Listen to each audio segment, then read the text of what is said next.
in India, there are two types of leaders. Those of us who come via the voting machine, and then there are many who come via the washing machine. There are still people who say, wait, you don't know Modi ji. Wait 6 months and see. The BJP will get 300 members. To them I say, no, this will not happen this time. Because every potential turncoat will have to choose between temporary greed or fear and between permanently becoming politically irrelevant.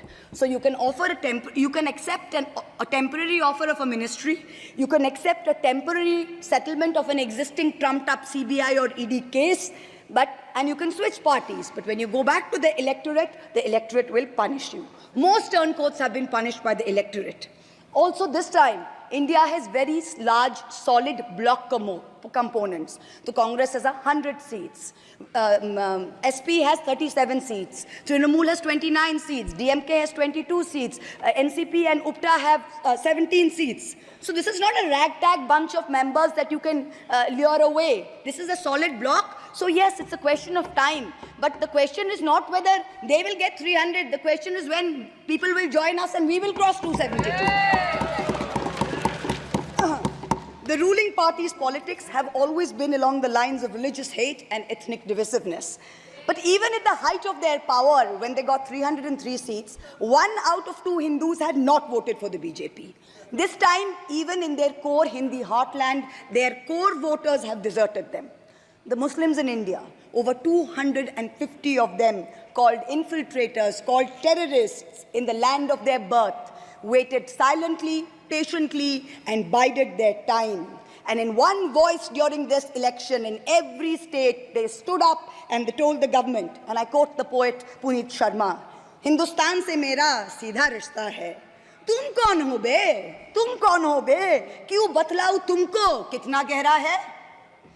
The Dalits, whom the BJP paid lip service to for so many years, realized that even the talk of 400 seats meant that Baba Sahib Ambedkar's constitution was in danger, and they deserted the party.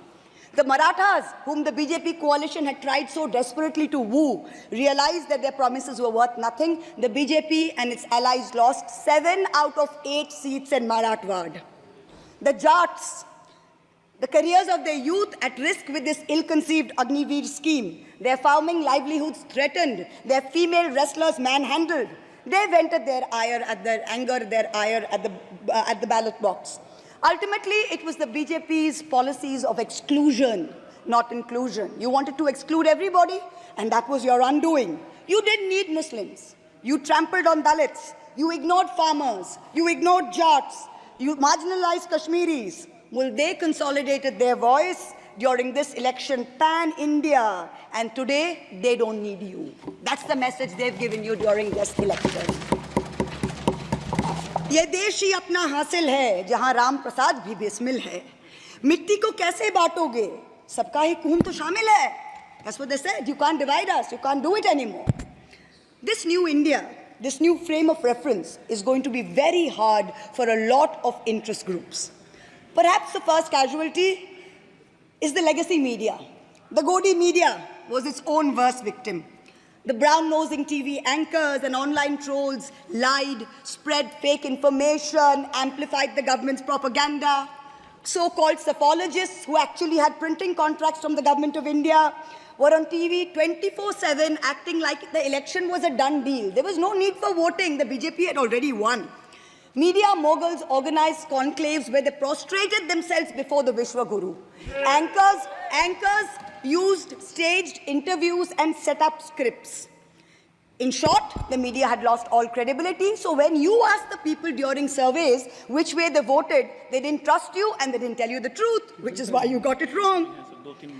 Ram Kamal Jha, the editor of the Indian Express, remarked that some media owners were so comfortable on their knees that it hurts to stand up.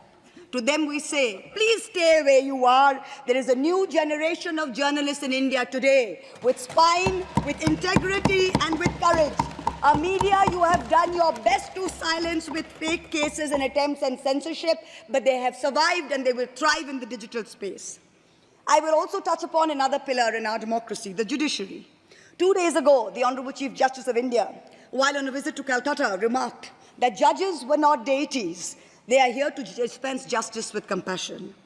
Just as one can't be partly pregnant, you either are or you're not. Justice and democracy too must be absolute. They cannot partly be in effect. The retirement age for High Court justices is 62, and the retirement age for Supreme Court judges is 65.